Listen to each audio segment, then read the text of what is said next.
All right, hello everyone, and welcome to today's session on Digital Marketing 101 for Service-Based Businesses. This session is presented by IDEA Mississauga in collaboration with Acorn Studio Marketing. So land acknowledgement before we get started.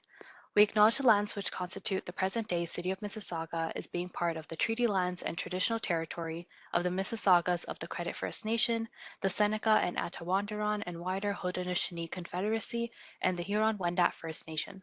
We recognize these peoples, the Anishinaabe, the Ojibwe-Chippewa nations within the Haudenosaunee Confederacy, the Huron-Wendat, and all other peoples who inhabited these lands since time immemorial. The City of Mississauga is home to First Nations, Métis, and Inuit peoples. As a municipality, the City of Mississauga is actively working towards reconciliation by continuing to strengthen our relationship with Indigenous communities. We formally recognize the Anishinaabe origins of our name and continue to make Mississauga a safe space for all Indigenous peoples. Again, this session today is presented by IDEA Mississauga. And a little bit more about us. We are your central source for small business information, resources, and guidance. Our services are currently provided remotely, and our hours of operation are Monday to Friday from 9 to 5 p.m. Our center provides free business information and guidance, webinars and workshops, resources and tools, training and mentorship programs, as well as entrepreneurship programs. So a bit more about some of our programs and resources. So we have our business advisory services, which consists of legal, accounting, business operations, business plan reviews, sales strategies, digital marketing strategies, as well as our scale-up services. To learn more about each program and resource mentioned, I have included a QR code onto each of our slides, so feel free to scan the QR code and it'll take you right to the site to learn more about each program. We also have our summer company program. This program consists of business training and mentorship to help you get your business up and running, as well as the opportunity to apply for a grant of up to $3,000 to help you launch your summer business. And this program is currently open. And we have our Starter Company Plus program. This program consists of free training and business skills development, free mentorship and guidance, as well as the opportunity to apply for a program grant of up to $5,000. This program application is currently closed, but it will be opening up sometime in the summer. We do encourage everyone to sign up for our e-newsletter, which I will be showing in the slides that will come up shortly.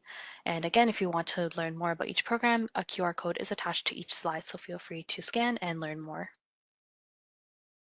We also have our Digital Main Street program. This program provides a free digital assessment of your business. We help to enhance your online business presence. We provide free one-on-one guidance, resources, and recommendations on growing digitally. And we also help you to apply for a digital transformation grant of up to $2,500. And the grant is currently open. And we also have our Step Up program. So this program is a 4-month program that supports innovative and inclusive companies to grow and overcome barriers. You attend workshops, you connect with experienced mentors, and at the end of the program, you pitch your business to potential investors. A little bit more about our team. We are here to help you. We have John Lamb, who is our entrepreneurship and innovation specialist. Myself, I am the communications coordinator and I help with general inquiries. Susan Lovelace and Nicole Barker are our small business consultants. And we have Sahana, who is our Digital Main Street project coordinator, and she handles our digital marketing consultations. And since you've attended today's event, we also invite you to join our upcoming events. To learn more about our upcoming events, please visit www.ideamississauga.ca/events. And as mentioned before, here is our QR code to sign up for our e-newsletter. We send this out bi-weekly, and you are the first to know about any upcoming programming, resources, and yeah, we do encourage everyone to sign up for this. And here are just a few ways to contact us. So you can email us at idea@mississauga.ca, call us at 905-615-4460, or learn more at our website, www.ideamississauga.ca. We're also on social media. You can find us on Instagram, Facebook, Twitter, and LinkedIn at Idea Mississauga. And a few housekeeping rules before today's event. The audio and camera is only available for our speakers and panelists. The session today is being recorded. We encourage everyone to please use the chat area to offer any comments and questions that they may have. And today's presentation, resources, and a feedback survey will be emailed to everyone. And at this time, I would like to hand it off to our presenters for today. From Acorn Studio Marketing, we have Laura Dunkley and Emily Watson.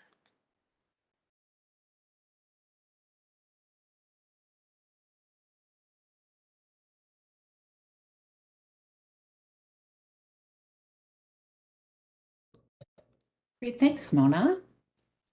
I will share my screen.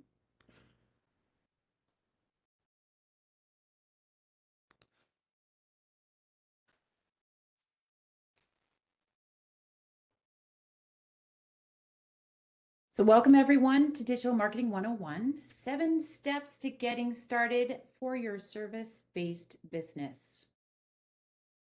As Mona mentioned, thank you for that introduction. Appreciate that.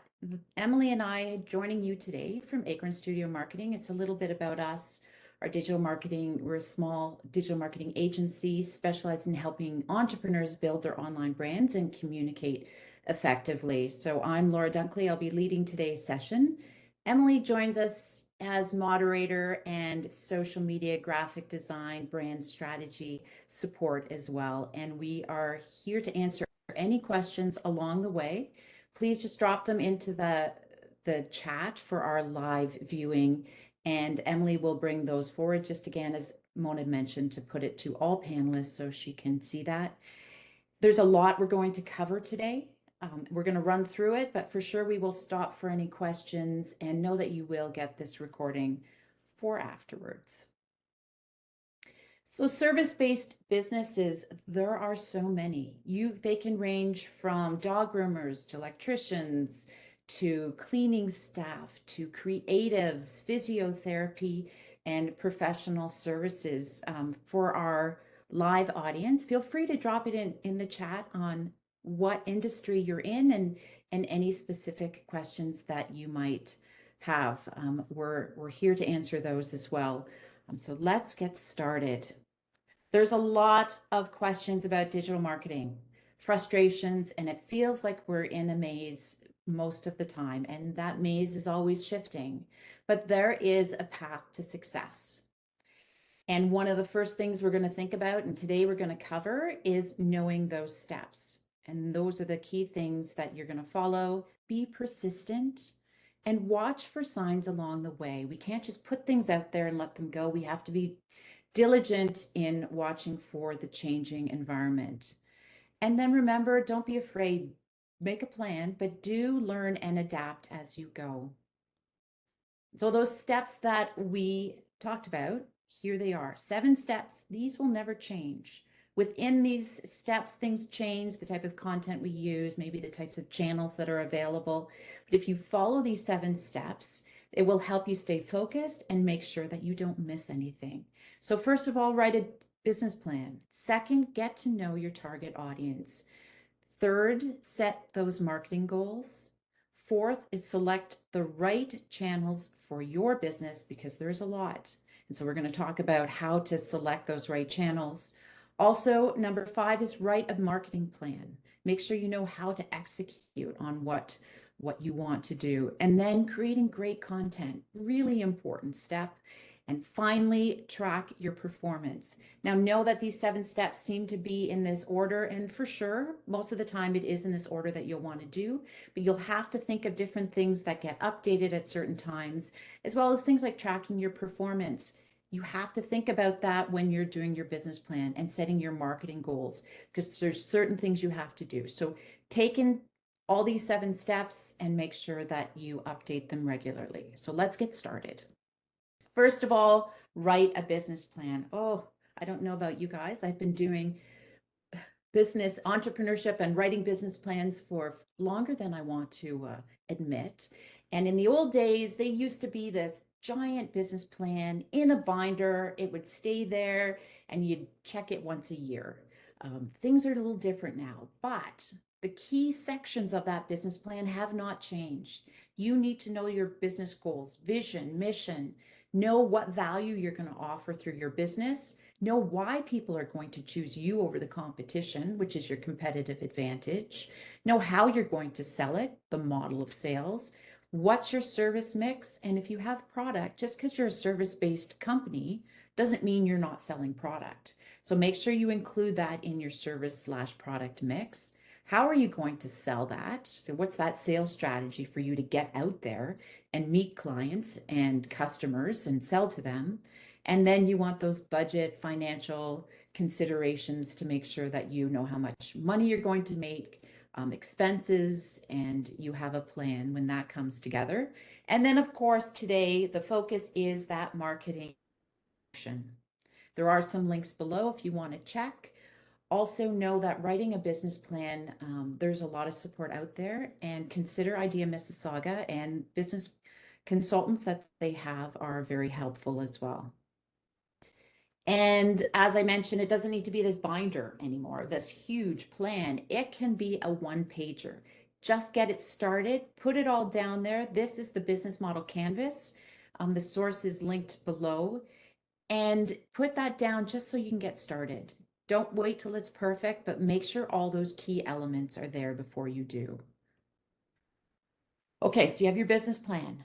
Now the brand strategy, that piece that supports the marketing and promotion of your business. There's two things that is significant, especially for service-based businesses, because you guys are in it, right? You're so much involved in your business, and there's a lot of blurred lines between who you are and who the brand is. So we're going to talk about that a bit throughout the session, but remember that a brand strategy has to include you, the influencer, as well as you, your brand.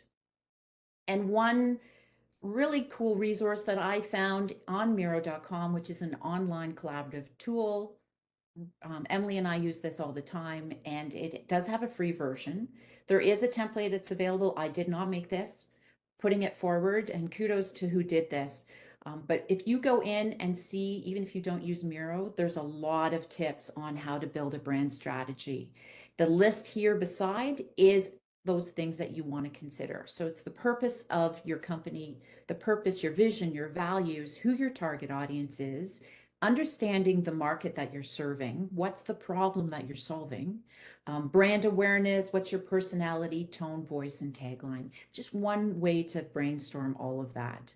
Now you can do one for yourself and one for your business.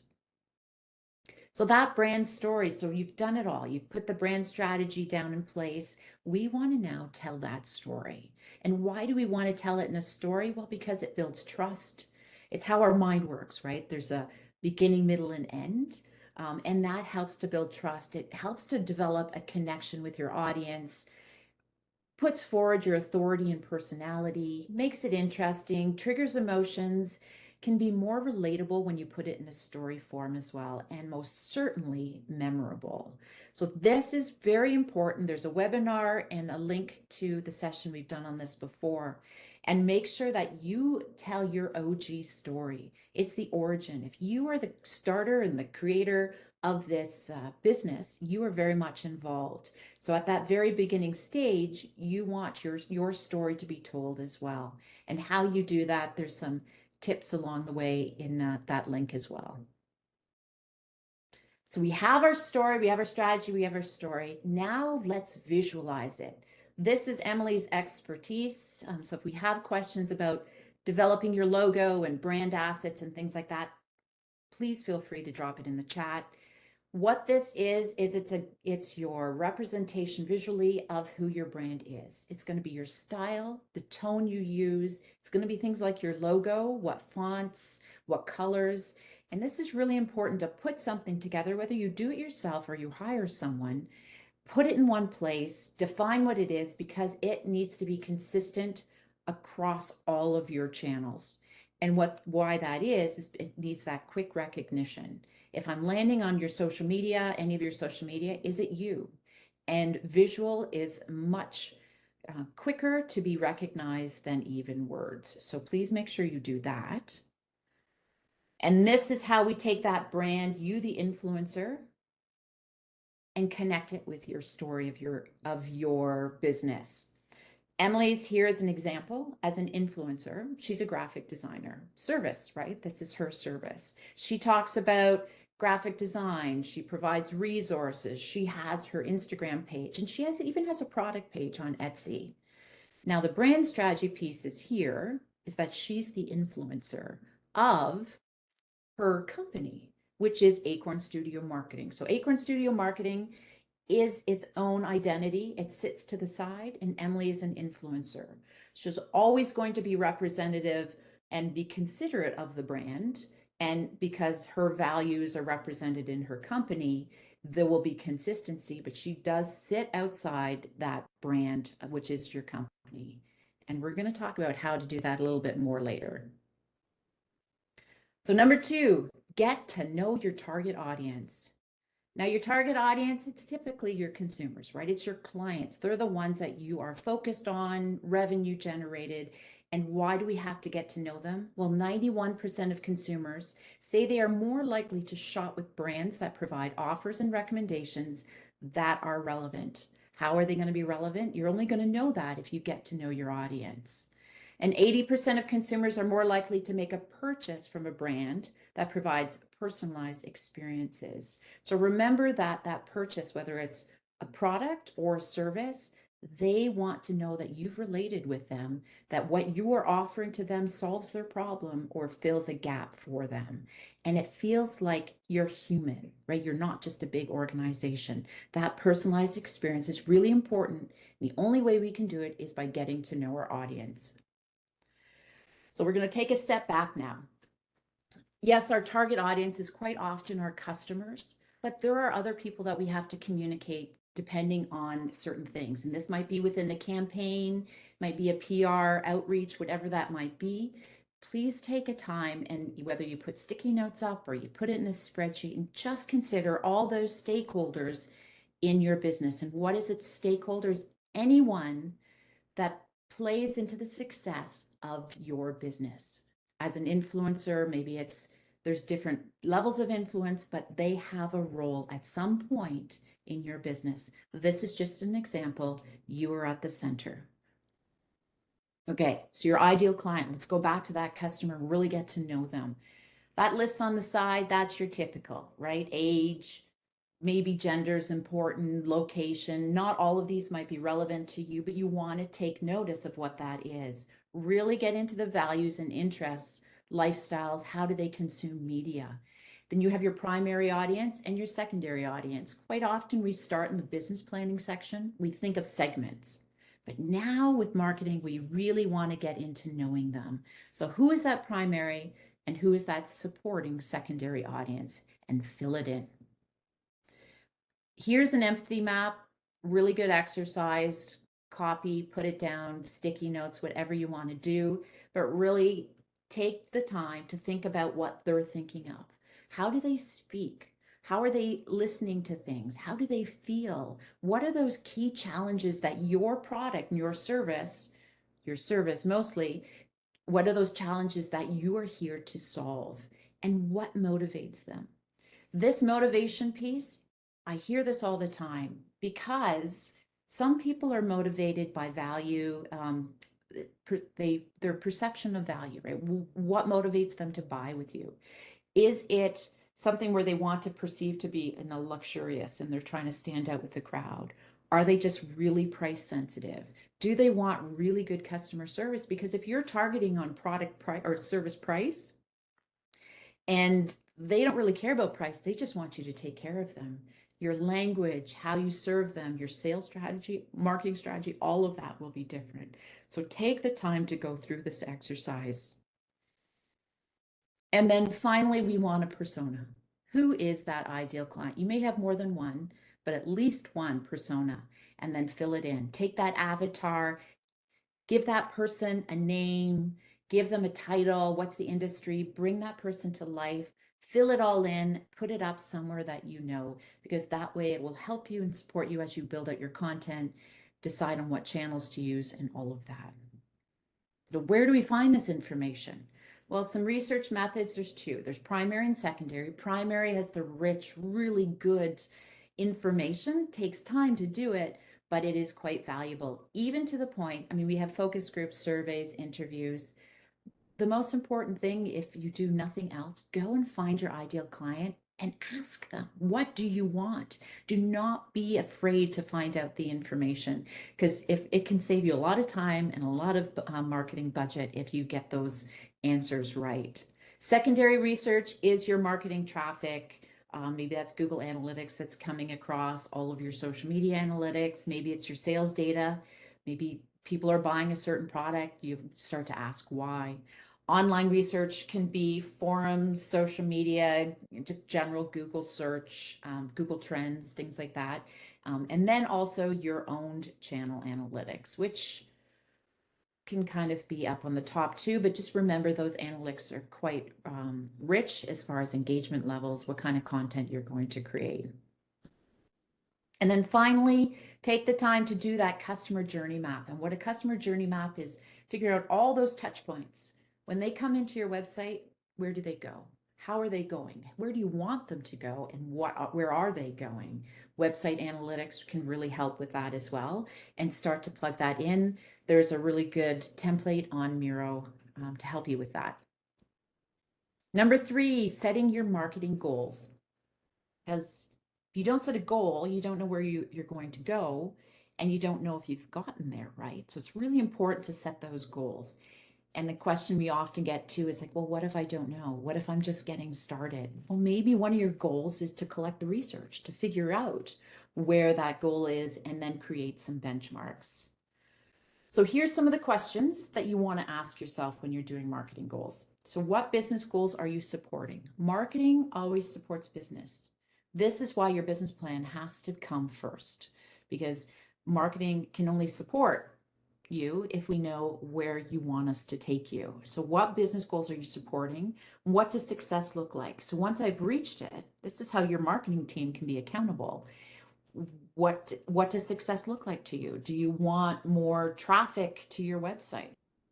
Might be, or maybe at the end of the day, business says, listen, I need more sales. Okay, so success for marketing is going to be getting you some leads and getting them to fill out consultation forms. Is that correct?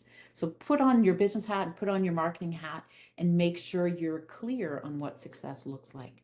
So how will you evaluate that success? If it means landing on that consultation form, then that is going to be a metric that you want, right? It's going to land on that form.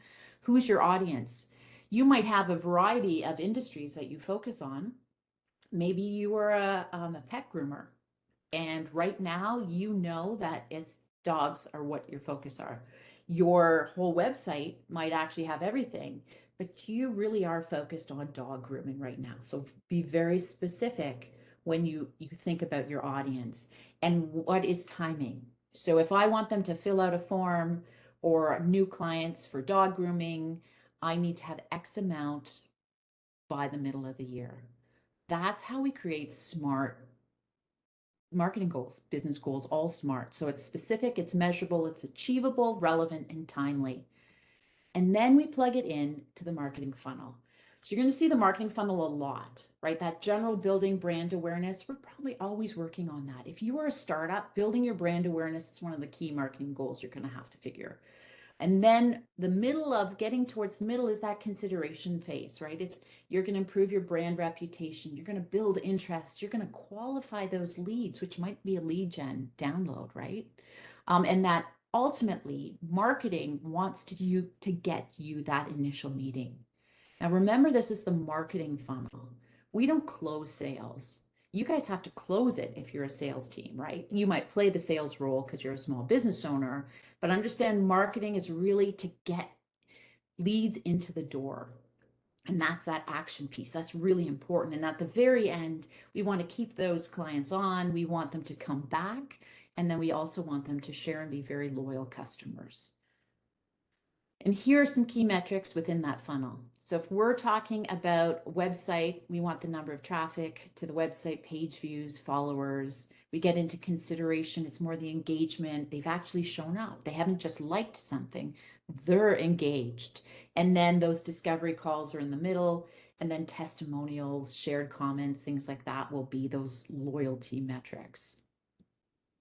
All right, so we have marketing goals, we have channels are next, because we need to get the message out, right? Like we have to decide on the venues and how we're going to communicate before we even get started with building content or doing any of the sales. So how do we know what the right channels are for our business? Because there's a lot to choose from. So there's 3 sections. There's your owned, paid, and earned. Owned is things that you, your brand, own, right? Like that's going to be your website. That's where you have full control over your brand. You're going to have control over your Facebook page. Now, owned and leased, it's very fine line, right? But basically, you do still have control over your channel as it pertains to that platform. And then we get, so those are all your brands, those are your owned.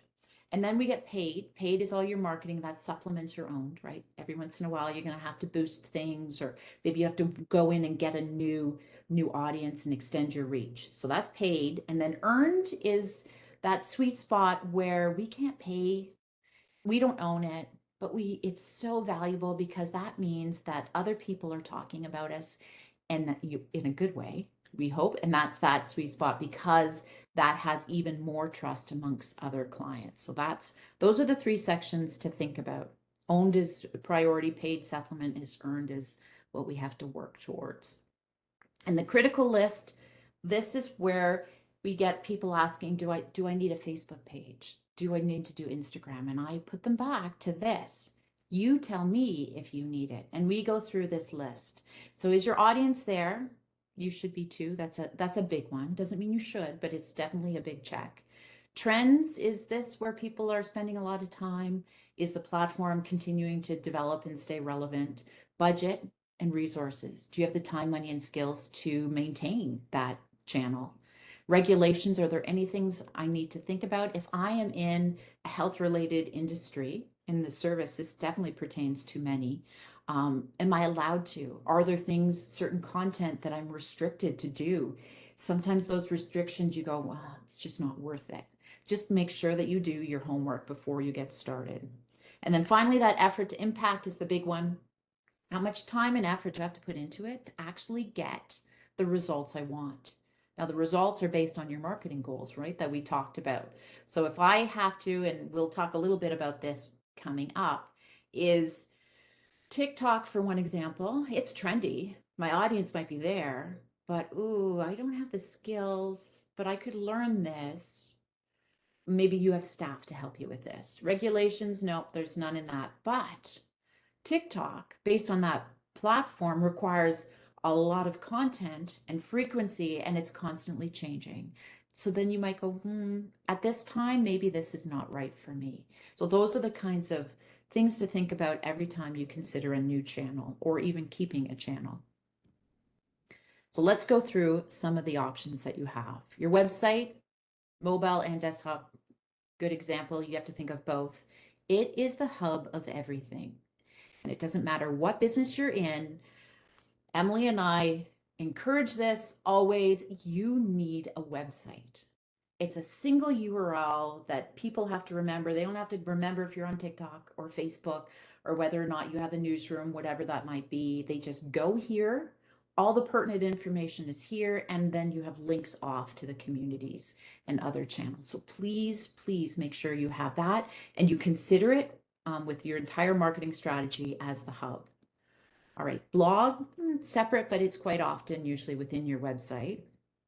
And then we have things like a chatbot, right? Direct messages are a big thing.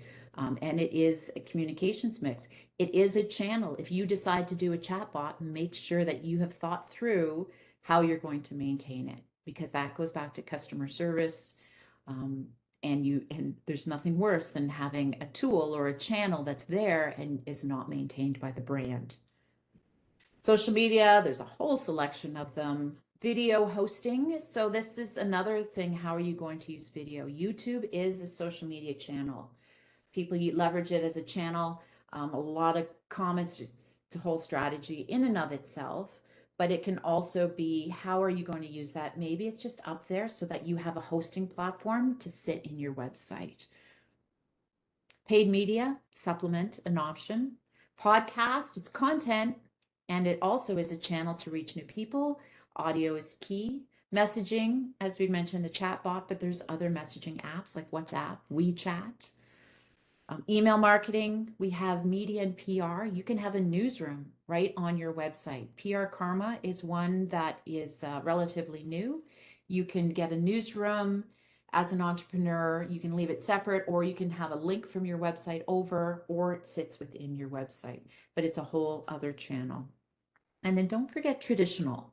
As much as we're talking about digital marketing here, remember that there may be opportunities to have something that's traditional in print and offline.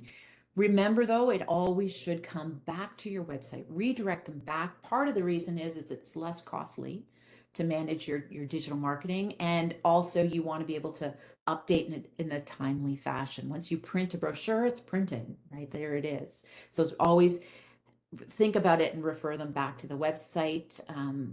We were just talking to a client recently, a colleague that we know, and he's talking about wrapping his vehicle. So that would fall into that traditional type of channel. Directories such as Google business profile listing, industry directories, events that you do. Remember, if you do, and similar to what Emily and I do, we post things and Idea Mississauga on Eventbrite. As much as it is a registration tool, it is also a search engine. So think about things like that when you're thinking about channels.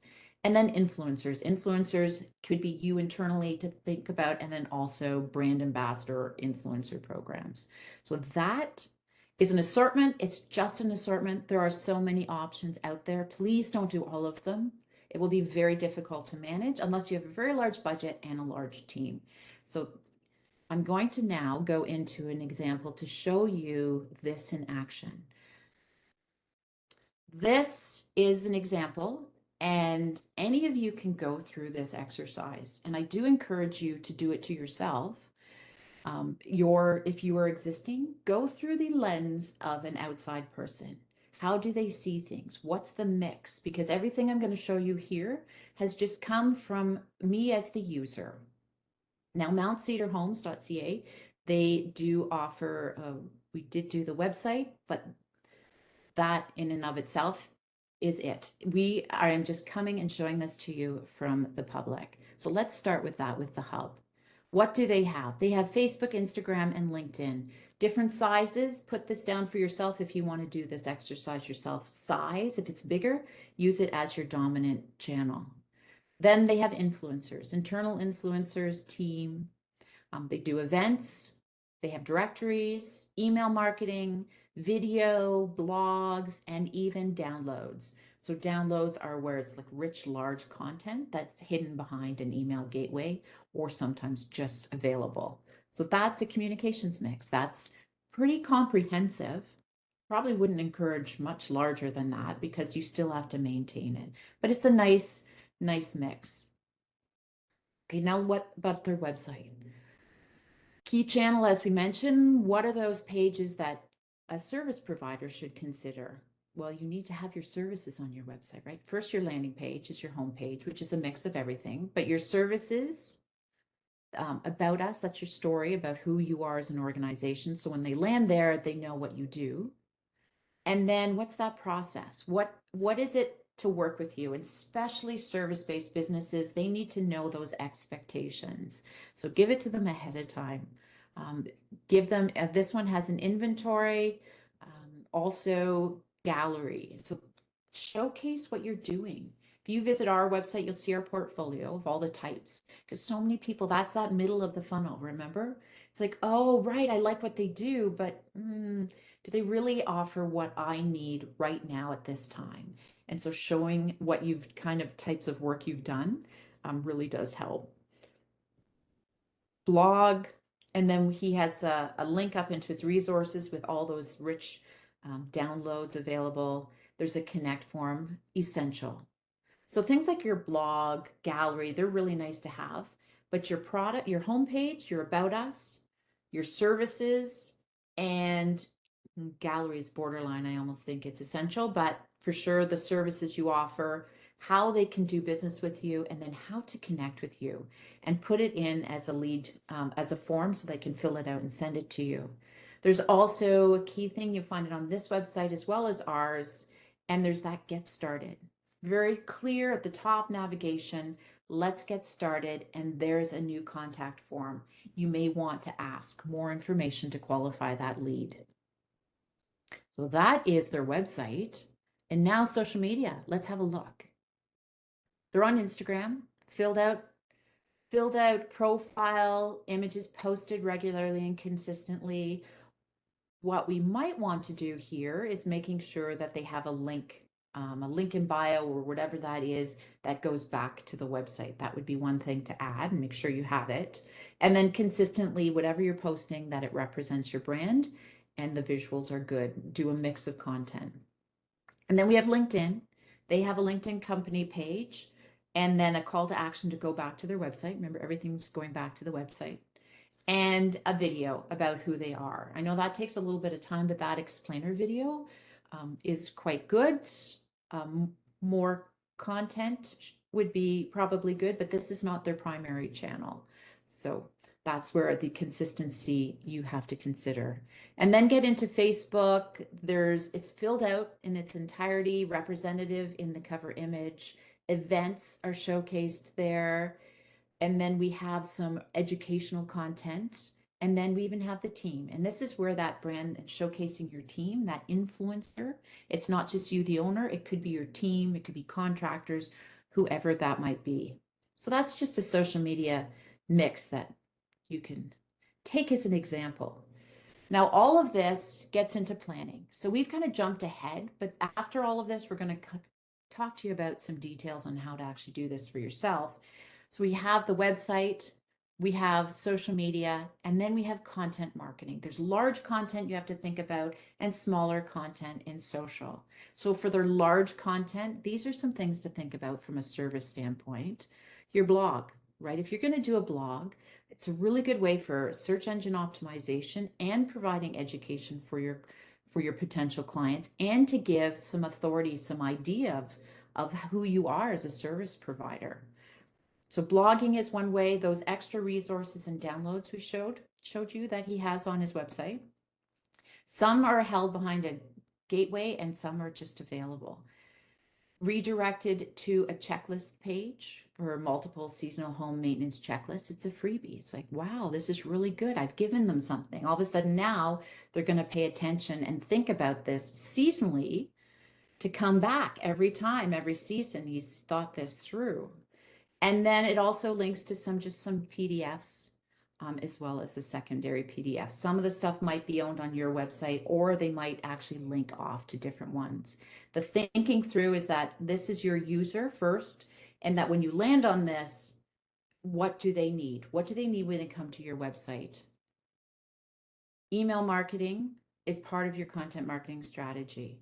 So behind, well, I talk about this later, but when we talk about email marketing, to get people to sign up, you want to give them something, the freebie or some type of value that there's going to be a reason for them to give over that. So if you sign up to their email marketing, you can download this home maintenance checklist. And then remember, when you do email marketing, that, okay, so here's the freebie. When I sign up, do I get something to say, confirmed, I have signed up? Yes, they do. Use a click, there's a link to download, and then here you have the option to download. And then finally, you get your download checklist. So always think, what content can I create that's, if I'm going to invest in content, it has some longevity? Does it have value? And have I thought through the sequence of how they're going to get it to give them the best experience possible? So that's part of your content marketing strategy. That has to be part of your social media strategy. That has to be part of your marketing plan. And now we're going to put it all together and show you how to do this for you. Don't forget paid. Potential is there. I don't know if they do it. Okay, website. Let's get started. If you haven't started already, make sure that you do register your domain. Think about how you want to use your website. Go back to revisit your business goals. That's going to support how that website is going to be used.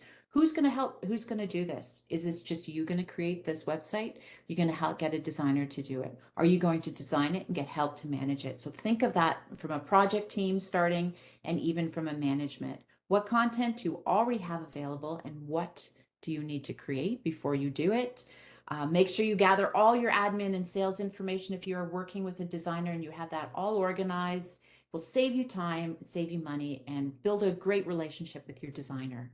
And then that managing your content updates, because you can't just post it and leave it. You do need to go in there regularly. So whatever website you design, make sure it's something that you have access to and you're comfortable with. It doesn't mean you can't hire someone to do it, but you as the owner, if you're just getting started, you need to have that comfort level. And then security, support, and growth. Two key types of websites that you're going to see in the service world is all-in-one site builders such as Squarespace. It's easy, quite affordable. You go in, they have templates like this, and you can drag and drop. Doesn't mean you have to still think about website design best practices, but the actual doing it and maintaining it is much easier. Wix is another one. There's a few of them out there. And then the open source content management system like WordPress is the other one. It's pretty big. Just make sure that you think through all the checklists if this is what you want to do. But they started as a blogging platform, and it is their advantage. And you have to host it separately. There is a hosting one as well. Just remember that open source comes with some challenges, but also the flexibility and customize to make it much larger. If you're thinking of going into a large e-commerce platform eventually, it might be a consideration. So website design and SEO, search engine optimization is something that you can hire people. You can pay a lot of money. It's a huge thing and it's constantly changing. But you as a service entrepreneur, any entrepreneur, all of us need to think of search engine optimization when we're designing our website or doing any of our digital marketing. And here's some key things. It's the keywords. Think about what words that actually people are going to be searching on. Backlink strategy, what links are coming back. That actually helps with search engine optimization. Local signals like directories, social media, they all help to get on that first page of Google. That's what we always strive for. Encourage online reviews, create great content consistently. That not only is good for the user, but Google likes it because Google prefers you to think user first, right? And then website. When you're building your website, make sure it's built with a good structure and that it's SEO as optimized. And a directory as an example. So we've moved from websites to now let's get into directories. Even though they're all connected, directories are something you should do. There is a way for service-based businesses to get a Google Business Profile. Have a look through the rules. The link is there. And then think about industry directories and local directories. So for example, for theirs, for reference in future, it comes up right away that they have their Google Business Profile, and you can actually see all the other backlinks to them when you type in their name. So social media sales trends, very similar, and we use this in the product-based session as well, because no matter what, whether you are a service-based or you are a product-based, you're still selling. And social media, the trend is that people want to buy through the social media platform. And when we say buy, it might even be in LinkedIn. Maybe on LinkedIn, they're in there and they're spending a lot of time. So we want to connect with you, the influencer, or you, the brand, through LinkedIn, and we want to direct message you. So remember, that's where people are spending time, but you have to know your audience. Where are they spending time? But on average, 48% of social media users buy something via social media platform. And here's how they're kind of doing it. Communities and creators, there's a lot more happening in that space, and they inspire consumers. People want to shop from brands that align with their values.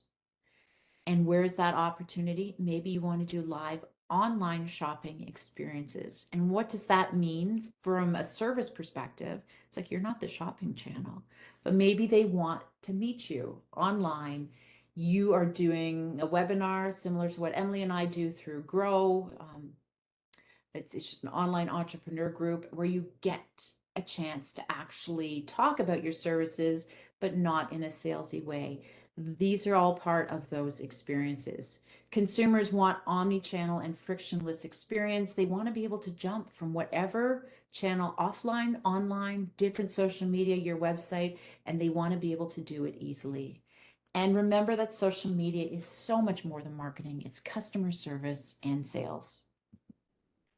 So building out your social media strategy, this is something to remember. It starts with your marketing plan. Remember that. We're going to choose your channels. We talked about that. Content, remember we talked about all the blogs and things like that. What are those key categories, those pillars that we want to talk about? We have to figure a way to be consistent in the right frequency. We have to just not throw out content and just let it sit there, post and ghost, as they say. We want to engage and go out and start talking to our audiences. And eventually we need to build that team. You might be a solopreneur right now. Maybe you're an independent consultant. But ideally, as you grow your business, you are going to need help. So who is that team and how are you going to build that? And then remember to measure success, right? Don't forget to check out those analytics and see what's working, what's not working, and then get out there. Start small, but do it, learn, and adapt. Social media. We're going to go back to that. How do we pick our right channel for our business? That critical checklist: audience, trends, budget, resources, regulations, effort to impact. Twitter, are they there? Actually, if you're in the tech world and finance world, there's a lot of activity on Twitter. They're there. So if you're in fintech, spend some time researching it, get on there personally, have a look. Maybe you want to just be there as the influencer, but if you're going to be there as the influencer, you want to drive traffic to your website, you should probably have a company page as well. And so Twitter, it's a different world, right? Small. We have only a little bit to write about. They have a lot of threads, a lot going on in Twitter, but definitely have a look if you're in that space. LinkedIn, everyone, you all need a profile. And we're going to talk about that later. Just create that company page, right? It's an effort to impact. Just do it. Post periodic updates, but at least you as the influencer can show you work for that company, and then they can go over there and go, oh, that's interesting, and then check out your website. So LinkedIn is an important one. Instagram, most people are on there. How you're going to be on there, research your industries. See what your competition is doing, get some ideas of how your audience wants to engage. Emily is here at the end if you have Instagram questions. Definitely can talk more about that. Video is key for all of this, all of it, maybe not Twitter so much, but Instagram Reels are big. Facebook and Instagram, they're all owned by Meta, so there's a real reason for a few reasons why you'll often have an Instagram and Facebook, so you can manage it through the Meta business platform, but also very similar shared audiences. And you can even take Instagram, which I do believe our example company, if you post on Instagram, you can have it so it goes up to Facebook. Just make sure if you do that and auto post to Facebook that you do customize your posts for Facebook afterwards. You can go in. And Facebook also offers things like events and groups. So there are reasons, even for consultants and service-based businesses, to have a Facebook page. TikTok, it's a whole nother beast. Do your research, make sure that's there. And Pinterest, if you're a cook, when you're doing recipes or it's visual and it's something to think about, it's also a really good search engine. So it might be part of your mix as well. So go through that critical checklist when you're thinking about that. So that influencer piece, this is why this is part of you, the service-based audience, and why we're going to talk about this, because it's not so much the influencer where you think of the influencers like on Instagram. It's like, oh, I'm going to go hire an influencer. I'm talking about you, your brand, you as the influencers. We mentioned Emily up at the top at the beginning. And how are you going to be an influencer for your brand, and your team be an influencer for your brand? So what is an influencer? It's someone who has established credibility in your industry enough to educate, inspire, and motivate your followers. So here's some quick tips. I'm going to come back to Emily. Again, I keep using Emily. So if you have tips for Emily or questions on this, feel free to ask at the end. So Emily, there's her influencer page on the left. There's Acorn Studio Marketing. And if you notice in Emily's, it mentions in her profile that she is related to Acorn Studio Marketing. She's the graphic designer there. So instantly we can get that connection. If you see also on the Acorn page, you'll see pictures of Emily, and there's her and I on there, and she will at that time also mention potentially to bring in her influencers. So there's a real strategy on how we connect the two. I'm going to leave this with you guys as that building out that strategy. Think of your company. What do they need to do? They need, when you're posting on your company page, make sure you mention those influencers, as I mentioned. And if you have teams, maybe there's a group of consultants that you work with, give them guidance, give them training, tell them how to use Reels or how to actually post. They will appreciate it, as well as it will help give opportunity for them to support user-generated content as well for your website. Instagram collaborations. There's also ways to use it beyond Instagram, but we're just using Instagram for an example. And then give them content to think about. So if you are releasing a new product, well, your service, but you could have a product, or you're launching a new service, for instance, and you put it all together, maybe you create some graphics for them, you create some captions, say, here's some ideas, here's some inspiration, and send it to them. It'll give them some creativity and also make it easier for them to post. And you, the influencer, remember to mention your company, right? Do your homework, look for the who the audience is this that you share, and mention them and start to actually support your company that way. Make sure you comment on your company posts, link back to your companies. We mentioned Emily's links over to Acorn.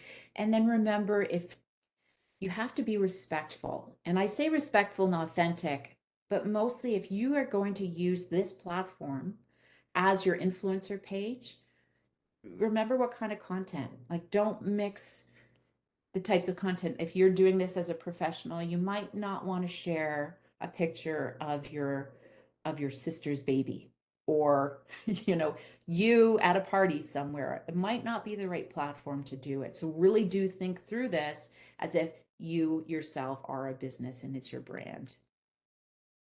And here's just some quick tips. These are from Emily. Share testimonial, promote upcoming events, day in the life of. It's always hard getting that inspiration.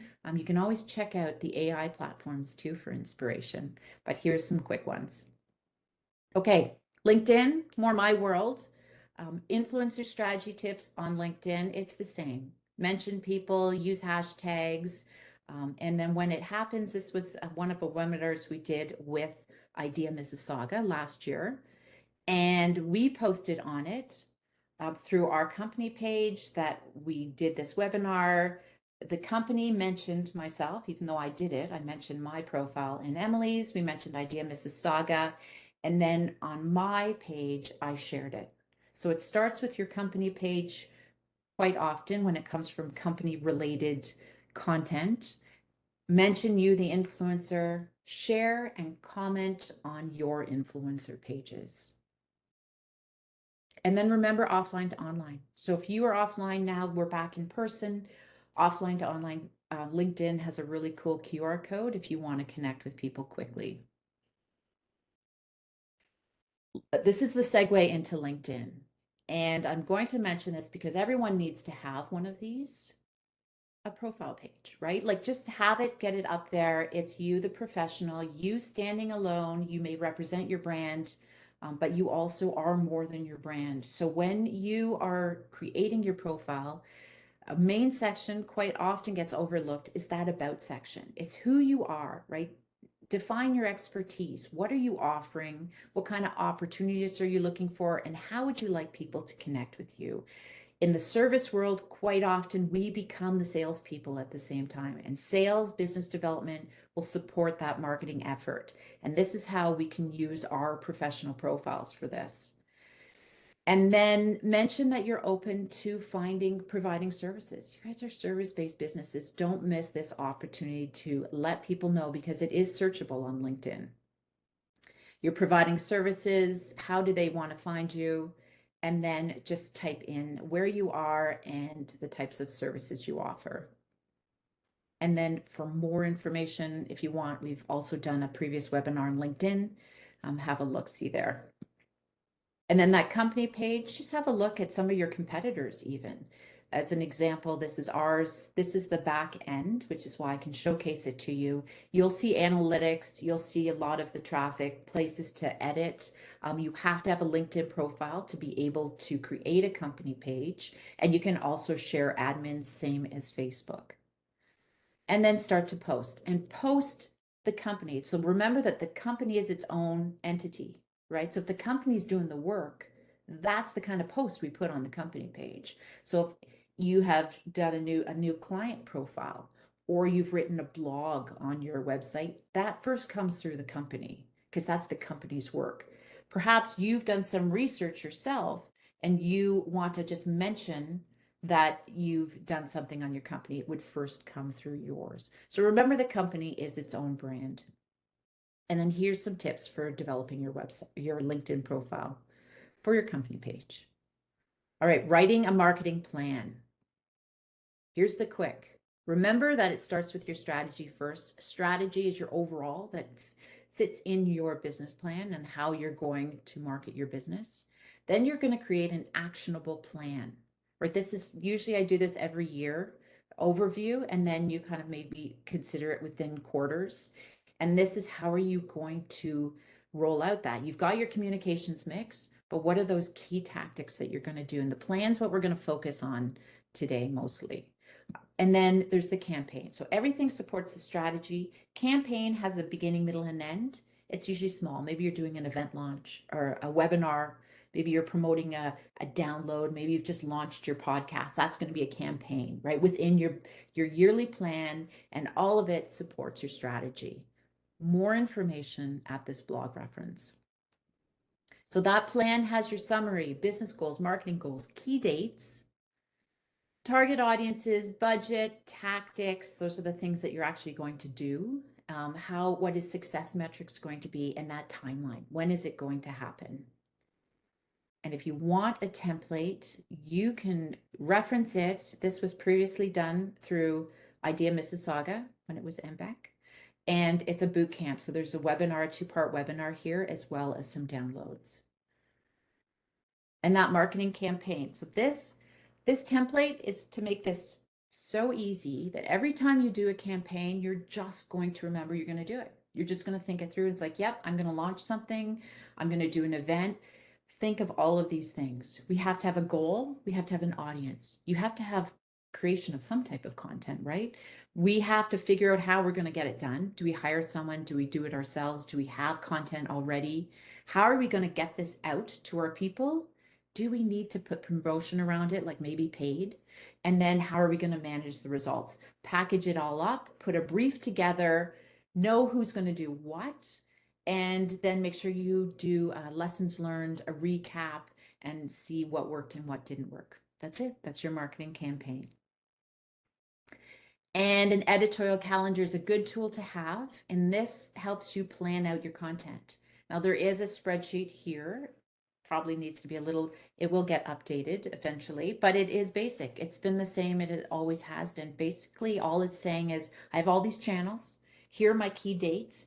These are the things I need to do and when, and what are the topics and themes I need to talk about right now. And so have a look there. Quite often, and Emily and I use Asana, and we take those planning, whether it starts on a spreadsheet, starts on a presentation, to actually make sure it's executed. We use something like Asana, which is a project management tool. This way we can tag people, we can make comments. It's a cool tool. There's a bunch of them out there, but this is one of them. So those marketing planning tips, use the task management tool, whether it's Asana or something else. Find a way to manage those tasks online, because nowadays we're all virtual. We might like paper, and Emily and I both use paper for our chicken scratch and our notes, but that's for us personally. We have to collaborate. You have to collaborate, and you might say, well, I'm just one person. but you won't always be just one person, and you won't always have that piece of paper next to you. So these programs have apps that you can manage it yourself. And even if it's just managing your own marketing, start getting used to it. Because as your team grows, you can start bringing in your marketing agency. Maybe you hire an intern. Maybe this has to happen and you have a just-in-time person just for one project. That way you can tag them and bring them in as you need it. Stay organized, use a file management system, online tool, Google Drive, whatever that might be, but stay organized. Block time for content creation. It helps. Automate those processes. Any of it that you can possibly do it. Welcome emails. Email marketing is one of the easiest ones to get started with.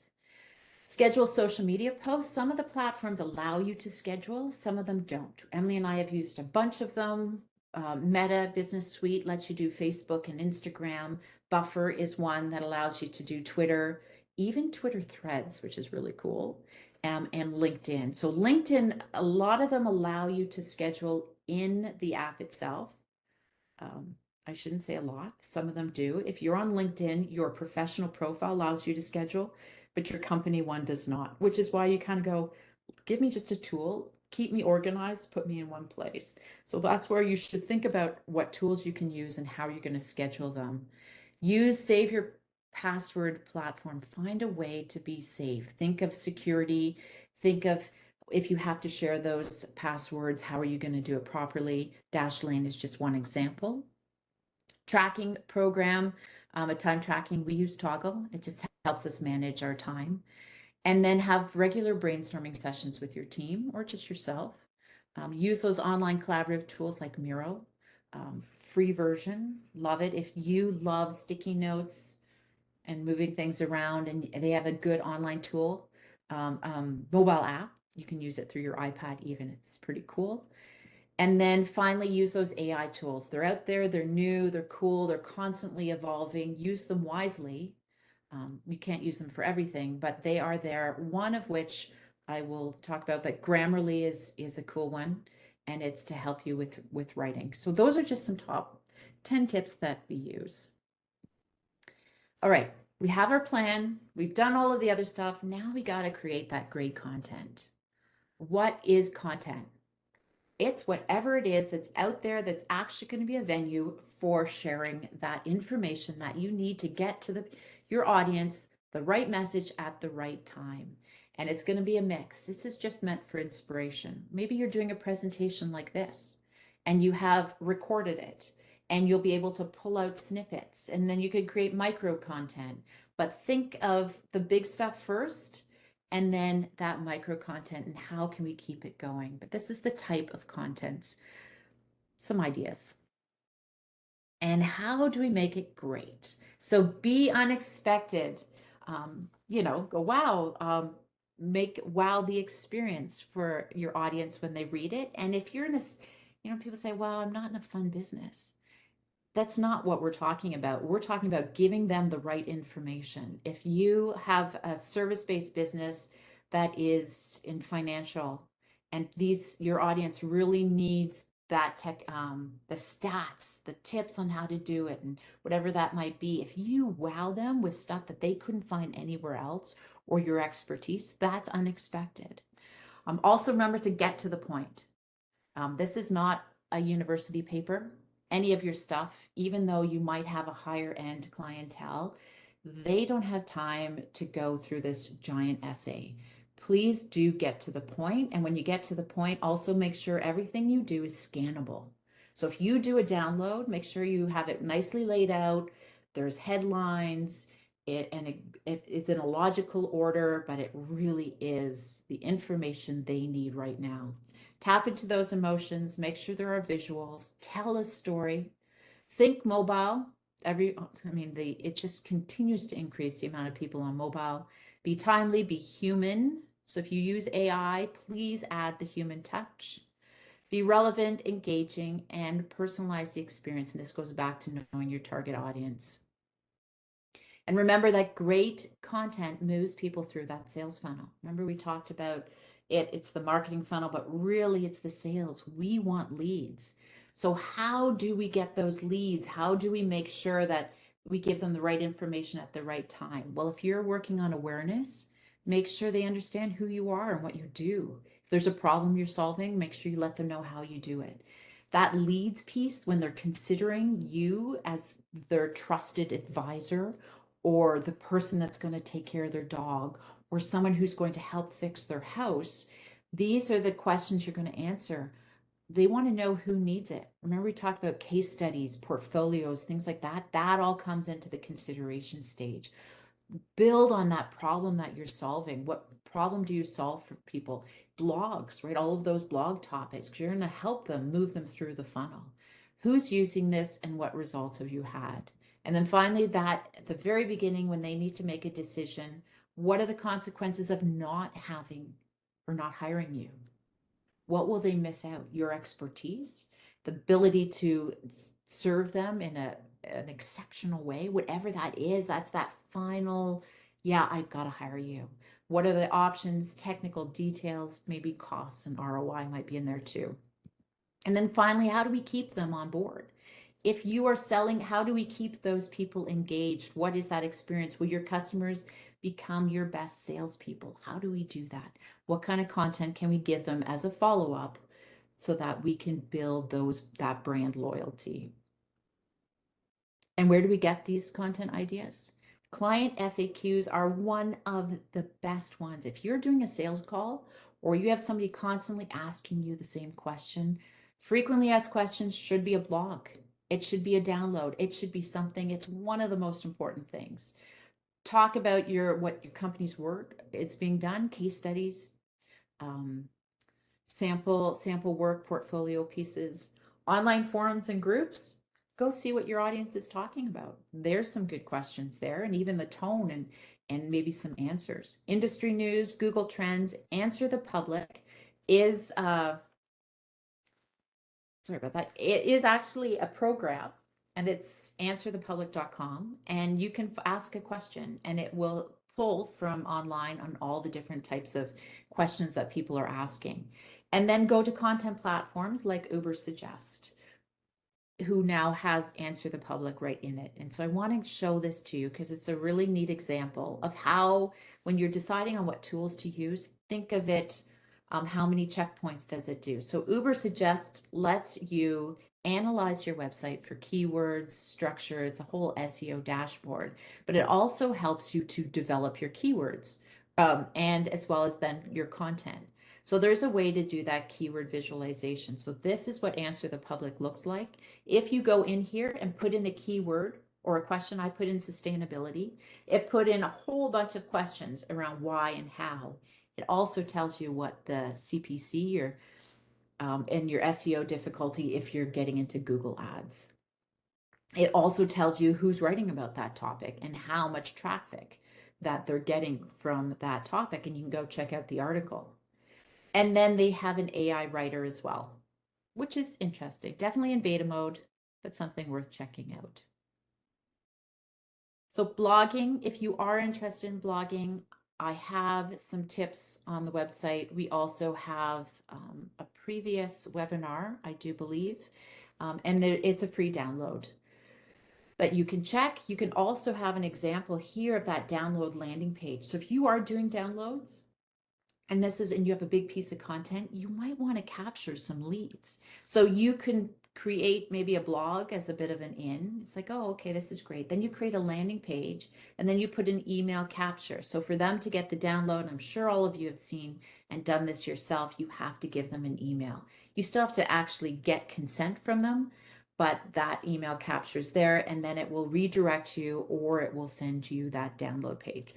Either way, it's tips to blogging. And Grammarly is that tool I mentioned that's AI. They have it so that you can, now this is the paid version. I have to remember they do have a free version. If you go in and you set your goals and say a little bit about your audience, your personality, and your intent, it will help write around that. And you put something up there, it's going to tell you, remember if I actually did that, it will tell you what's wrong grammar wise. It will also, in the paid version, tell you if they recognize something that is out in the on the internet already. So it's that plagiarism check tool. So then you can go and reword it. It's a good tool. And then video tips, video, we know it's all there. Yes, some of us don't like to do it as easy as others, but video is an important type of content. So when you are thinking about video, plan ahead of time, know your audience, what you want to achieve. If you're going to put music in the background, think of your music ahead of time. Trending video is always a good thing to consider if you want to get onto that. Write your script, think about your shots, the staging, the lighting, and then once you do that recording, do your editing, publish, and then promote. Even things like Canva, you might already have editing tools. There's a whole session. If you have video questions at the end, Emily's here as well for that. So video is something to consider as good content. And then email marketing. Most effective email marketing strategies is segment, personalize, and automate. There's so many third-party tools that allow you to do that. It makes your life easier, as well as personalizes your content for people. And then anti-spam law. This is one of the regulations you have to think about. You have to have consent to send this to them. Express consent means they've given you express consent to send the marketing materials. Implied consent is if you're at a trade show, somebody gives you a business card and they go, oh, for sure, can you let me know about that specific service? That doesn't mean they're saying, yes, add me to your marketing list. They just want you to email them about that specific thing. It's the same with doing an event. So if you sign up for an event such as this, people can contact you about event information because that is part of what you have signed up for. Doesn't mean you're automatically added to the marketing list unless you give express consent. If at the very any point they unsubscribe, you have 10 days to take them off that list. That's just part of the regulations. And then email building quality lists. People say, well, I only have a few people. Well, you have to think of a strategy to build your list and think of all of the different places that you can ask them to join right at the beginning on your website. And maybe it's even an email signature, right, that your sales team thinks about. And maybe it's at the end and they go, hey, I don't want this anymore. And then you go, are you sure? That's even part of that second, just to double check. So think of all the different opportunities along the pathway of the customer journey where you can ask them to sign up for your email list. And then make it cool. This is where we said freebie, give them something to sign up. Whether it's letting them know they're going to get VIP information or a giveaway or a discount, whatever that is, give them something. An example of this too, and the reason I put this up there, not only if you'd like to join our email list, but on your website, make sure there's a link somewhere, a landing page that says sign up for our email list. So at the very bottom, it says join our email list. Because if not, you can't use any of these external things. You have to have ability on your email signature to link it somewhere. And you want to drive traffic back to your website and you want to track that traffic. And it's just a simple way to do it. And finally, track your performance. Where do we get those performance metrics? Remember, we talked about all those followers, engagements, and things like that in the funnel. But where do you find it? Social media channels, third-party software you might already have, maybe like a HubSpot. Google Analytics is key. That's why it's number one. Email campaign reports, SEO reports like the Ubersuggest I mentioned, different things, even like surveys in-house. It's like if you have someone who just called you out of the blue and you go, hey, how did you find me? These are even some of the ways that we can get performance metrics. And then track them. Truth is in the trends. Take all of your metrics and put them all down monthly. I recommend monthly, and then start to watch it. That way you're not going to panic month per month. You should watch your timely metrics, but actually track your trends. And then your website. Here's just some examples of using website as the core channel, which is we need to really make sure we check your website when it comes to how do we put it into the funnel. So that awareness piece, new users, demographics, page views, it's just general traffic, right? As they get into leads, it's going to be scroll depth. So it's like, okay, I landed on my page. Well, how long did I stay? Did they reach a lot? Did they actually see a lot of other pages? They're thinking about it, they're considering it. And then finally, in that decision piece, did they fill out a form? That's what we want, right? That's how marketing is going to help. Consultation form, for example, did they actually fill out the form, which we can track through Google Analytics? And that final loyalty, we can see returning clients, Google reviews. There are certain things that are sit outside the website that you should leverage as well. So think of the funnel and place them in there. And then if you haven't set up your Google Analytics, do it right at the beginning. And that's just a little piece of code once you set it up and you put it into your website, because you can't backtrack. You can't go, okay, in a year from now, I'll start tracking. It's like, no, take that code, put it into your website. Even if you aren't intentionally measuring right away, it will start to collect that data. If you currently have Google Analytics and you haven't updated to GA4, make sure you do learn, because by July, if you're watching this retroactively, July 2023 is when the old Google Analytics has stopped, and they will transfer you over to the new one right away. So check out analytics.google.com. And that's it. Those are your 7 steps. The examples at the front, have a look at that company sort of overall from an outside perspective, and then take these 7 steps.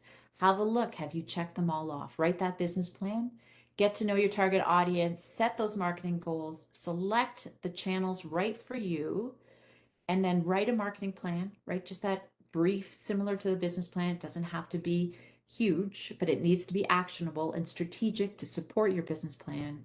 Start to create some great content, share it and promote it consistently, and then track your performance. And that's it. So you can get in touch with us. If you have any questions about the presentation, please do reach out to myself or Emily, or even connect with us online. Our LinkedIn profiles are there as well. So I'll leave that open to questions. So we did have some questions. So we'll start with a simple one. If there's a local Mississauga-based directory you'd recommend. Yes.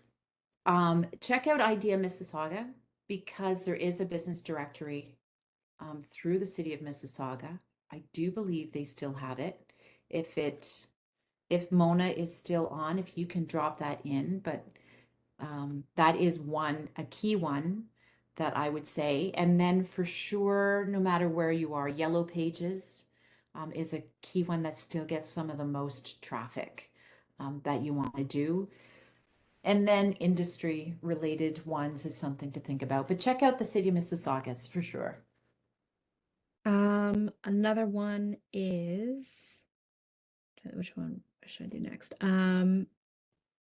If you don't have any customers yet, how do you make yourself credible to potential clients? This is where you, the influencer, so if we're service-based people here, right? So this is, you are bringing forward expertise. So this is where you get to start to shine.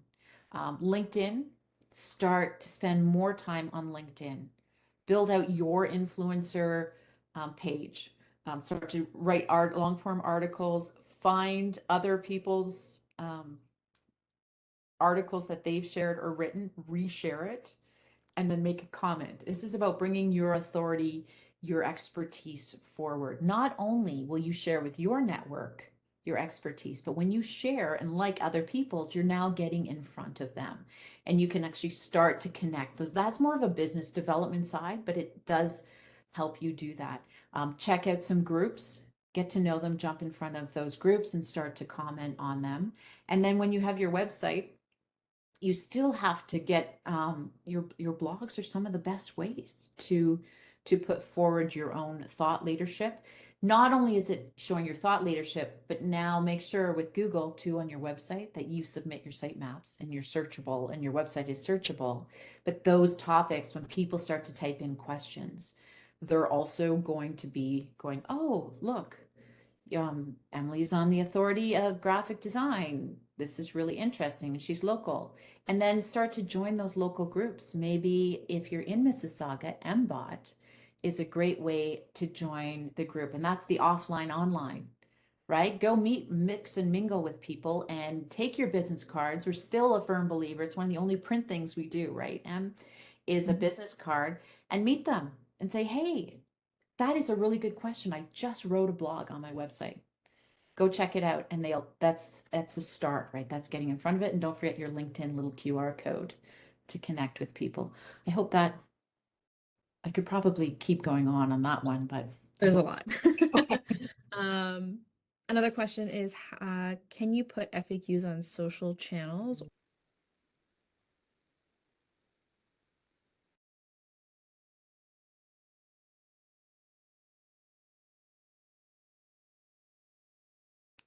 Okay, I don't know if that's me or did Emily, we just lose Emily here? Let me just open up my chat. Oh, it's Emily that dropped off. Okay. So, can you put social FAQs on social media? I would say yes. There's a few ways. I'm not sure what the rest of that question is. Hopefully, I answer this properly. But FAQs could be in a LinkedIn article. You could put that long form article and list a bunch of FAQs. Instagram FAQs work really well because you can put them in, start to do a bunch of posts and turn them into a guide. You can do a reel of frequently asked questions. And then you can do, let me think, TikTok is another one that you could do, Facebook for sure. I mean, put them on there. The only challenge with your social media. Now, if you're in Instagram, that guide has a way to have some longevity. If it's just a post, it kind of gets lost. I usually do recommend keeping, I mean, social might have its own standing things, but drive traffic back to your website. And that's where it needs to be the center of everything. So you could still do FAQs also on your social, but have those core ones on your website that your customers potentially want to do. Remember, social is getting things going. I hope I answered that question or only yes. Okay, on social channels. Yeah, FAQs can be pretty much anywhere. Wherever your audience is and they're asking those questions, put them there. Just remember the longevity piece. And remember that social media now, search engine optimization, right? They're all searchable now too. So think about hashtags too. If you do a series of FAQs, maybe you want to hashtag that to jump in on to be searchable as well. Emily, I think I answered that question. Now, welcome back. I don't know what happened. That was I weird. I'm hotspotting myself. Are you? There's no internet. I don't know what happened. Okay, Um, what happened? I thought I lost you, but okay, cool. Um, okay, what is another one here? Where do you find initial customers or users to ask questions or get initial feedback for your service idea? Oh, for your service idea. Well, this is where you start to do the research, right? Is this what we're talking about? We're still in the market research because you're in the idea that this is even a gap. Like you might have to go back into the research. This is market research, right? Like, is there even a gap and a need for your service?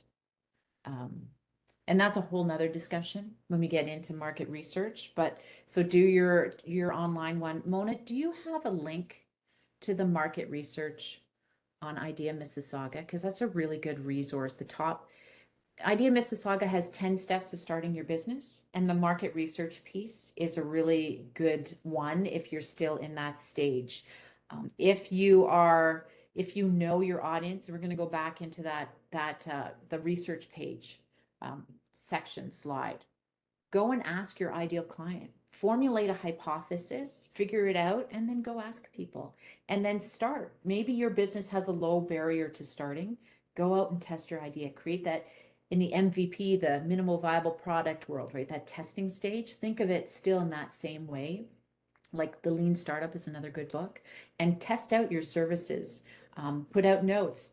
Try it. Create a landing page. Create some things. Go get people to start and try it. That is, I'm hoping I'm answering that question right.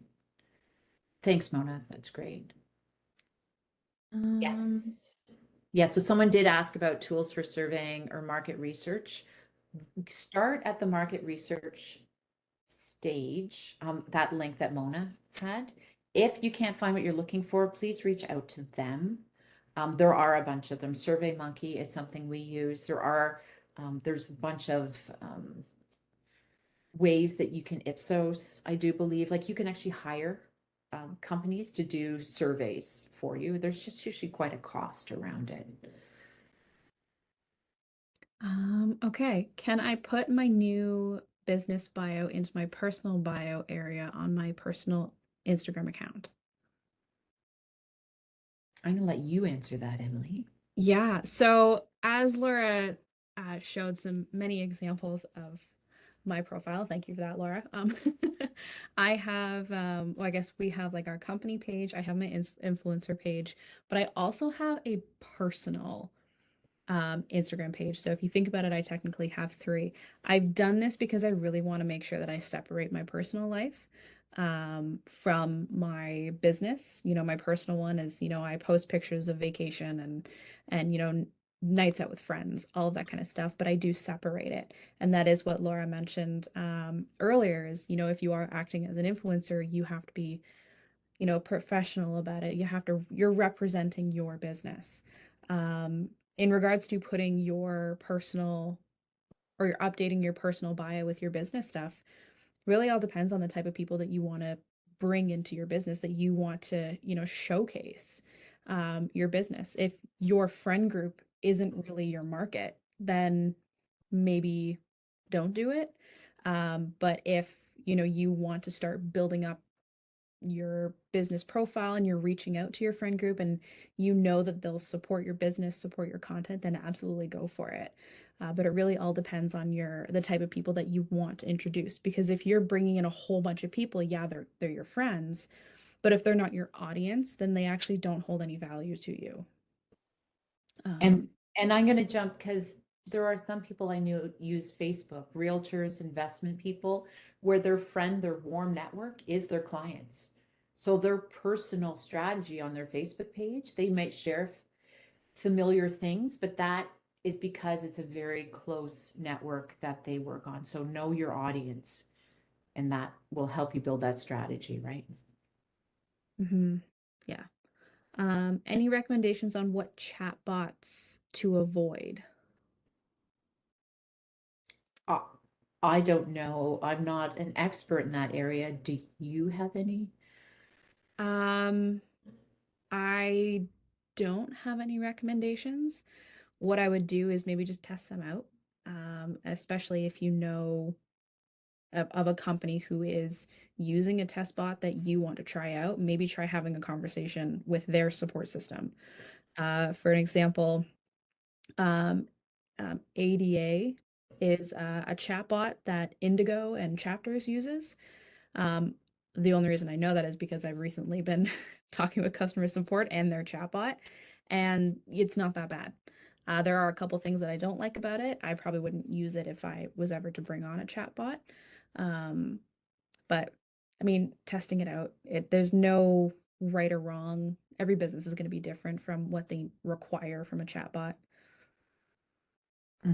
Yeah, just do your homework. And again, like us talking about the right channel, even within each of those channels, there's options. You really do have to do your homework, and most of them do have a free trial period. And then you have to go through the exercise of trying it out. Are there tools you would recommend to organize hashtags so we know which ones to use and when? That's yours, Em. Um, I personally, we use a bunch of social media scheduling platforms, and a lot of these scheduling platforms have ways for you to organize your hashtags by category. One of the main ones we use is called Plan, so Plann, and it allows you to, you know, group your hashtags together. Um, I am a huge advocate for not using the same group of hashtags over and over again. You have like your branded ones and, you know, ones that do stay consistent. But in reality, your hashtags should be relevant to whatever content you're putting out. So if you are posting about marketing tips, then your hashtags should be specific to that exact post. But it all really is about doing your research. Where can you find the common words in Google that you can use to get your website noticed or products noticed? I don't think it's common words. I'm just trying to understand that question. You can start if you're thinking of trending, like there is Google Trends to check out. Quite often, and I'll go back to using Ubersuggest, but there are other platforms only because that's the one we use. It has a pretty low cost to it as well. And you can put in keywords, right? So there's keyword search and it will analyze your competitors as well and to see what's working for them and not working for them, and then start to measure the traffic. And it will help you build that out. Google Search Console is another thing. So if you haven't signed up for a Google Search Console, that's a way to build out your keyword strategy, and it's free. So that, and then start to just go in and test things. I mean, I'm still one of those, put in that question, as we mentioned in Answer the Public, which I do think there's a free version for Answer the Public, and just say, okay, here's the questions. It's going to tell you what kind of questions people are asking. And that's for Google search. But in our experience, and I don't just mean, so there's search engine optimization, and Emily and I have worked with a lot of service-based companies and then product companies. Product for sure, search engine optimizations, keywords, things like that really does make a big difference. When it comes to service, this is your expertise. This is about building relationships. This is more about you going out and being the business development person, and showing your face and being the face of your brand, probably more so than a product focus. So search engine is really good and the kinds of things that they're working on, but it's that relationship, those ongoing conversations with people that are either, if you don't have a client, who that ideal client would be, talk to them. Go figure out what kind of things that they're going to ask and what are those gaps. And really your sales work is going to influence what you do from a marketing perspective, way more than whether or not, you're being searched on. And I'm going to find somebody in here. How do I find an education professional, or how do I find a tutor? Now, if you are in the tutoring business, this is where I say all of that. But now let's go back, another thing, to directories.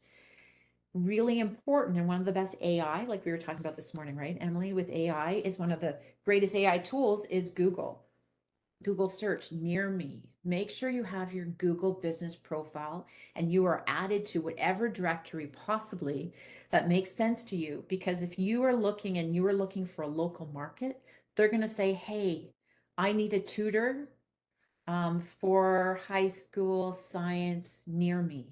Google's going to put that in. And if you've optimized your website for search local, because you've mentioned names, you've put in yellow pages, you put in your directory listing, you are more likely going to be popping up. It's going to be more pulling from directories and things like that. And then some of your blogging on your platform. But more than product, where they're just going to say, hey, I'm looking for a trip, a travel consultant to the Caribbeans, or maybe because it's online, it could be pulling from anywhere. That's a whole nother world when it comes to search, but local, for sure, your directories. And I know that's kind of a That was good. roundabout way, but Circling back to the chatbot question, I think what they meant was what features within chatbots should we be mindful of? And again, I really think that comes down to, your needs of your business. Like if you are using it for customer support, maybe ways that you can put in those frequently asked questions.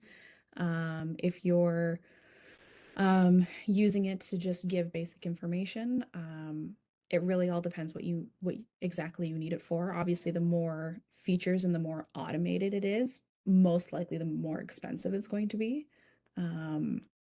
But it all really is the research and what you need it for.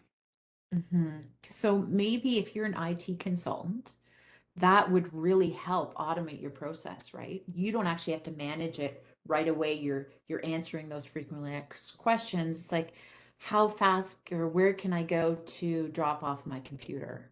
Or, when should I hire a consultant? And if you have things on your website, it will automatically direct it. But it's gonna take some time to figure out what those questions are.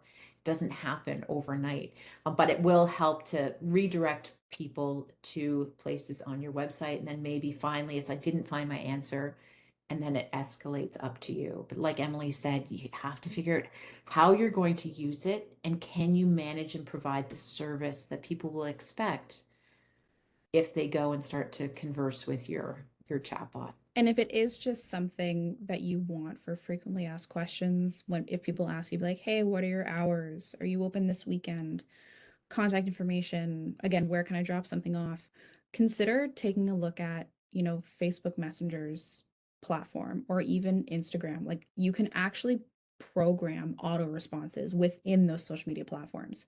And there are some, depending on your website, but there are some plugins that you can add to your website to actually link to your business messenger, or even WhatsApp, all of that kind of stuff, to have those auto responses. And it doesn't cost you anything on social to use that feature.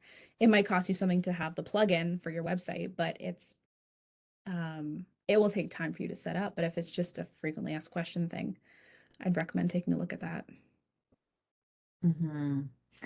There was a question we missed about sharing tax information as part of the marketing content. If you're in the finance field, how do I ensure I'm legally secure? Missed that one. Please do check, and this goes back to regulations.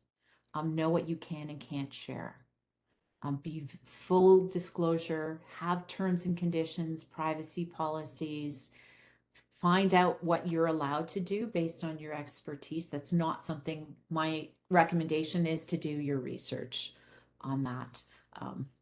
And just know who you are. If you are providing health advice, right? If you're not a doctor, put a disclaimer. Make sure your wording is so that it's very clear that you are not acting as a doctor. This is my expertise. And based on this information, this is what we're saying. So just be very clear, disclaimers everywhere on the website, even within at the very bottom.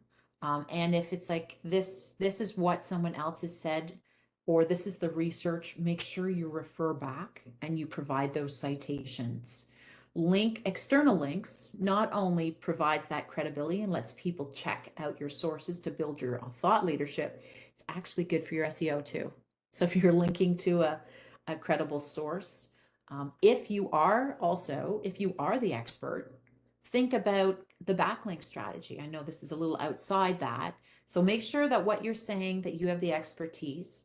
If you are the expert, go out and think about how people can refer to you if you have content on your website. Help a reporter out is another way. If you are a physiotherapist or in that health related industry, help a reporter out is a way that reporters can come to you, the expert, and actually potentially quote you. I don't know if there's a cost, but I think it's owned by Cision now. I'll have to look for the link, but that's an opportunity. Find other blogs and say, hey, think about linking back to me, and just letting them know. Like, there's that whole backlink strategy definitely helps with SEO as well, and build your credibility. Mm-hmm. If your friends are not your audience, how to separate your personal profile from your business profile on Facebook? I'll leave that with you. Do you want to do that? When you create a personal Facebook, it is like a personal Facebook page. It is personal. When you are creating a profile for your business, it's actually a business page.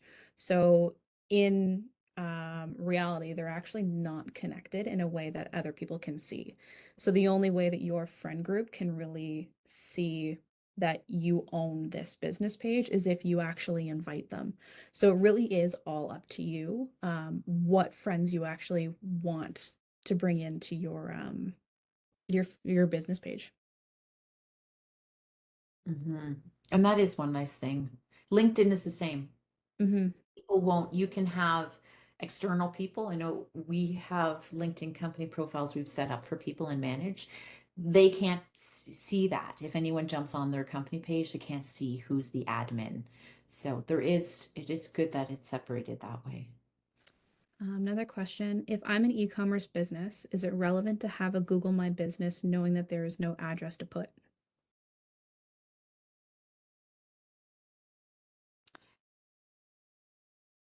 You can't, please double check the rules on that. I do believe there are some limitations. Not everyone can actually have a Google business profile listing. So you would have to put down a physical address, is my understanding. You don't have to have it so it's shown, but that's for people that are in the service industry, right? So if you are a cleaning company and you are going out to a certain industry or a certain area, you can say you're serving that area and it will show up. You just don't have a pin, like an address pin. E-commerce, I don't believe if you don't put an address, you can't. Google's whole idea is it's local search. So it's not even whether you should, I don't believe you can. And if you're selling to so many places, it's probably not going to really make sense anyways, right? Like this is you, if you're going to sell hot sauce to anywhere in Canada, you might, if you're focused on a local market, you might want to set up that distribution address and then actually potentially have different addresses elsewhere. So there are e-commerce businesses that do have addresses if that's that local support. So if you do, I would say put it on. If you are doing drop shipping, doesn't make sense at all because you really are just a broker. There's no physical address really that your customers even would want to see. So if you do email marketing, you do need to put, by law, put a physical address down to do it. So be mindful of that. Was there any? Um, I think that was all the questions.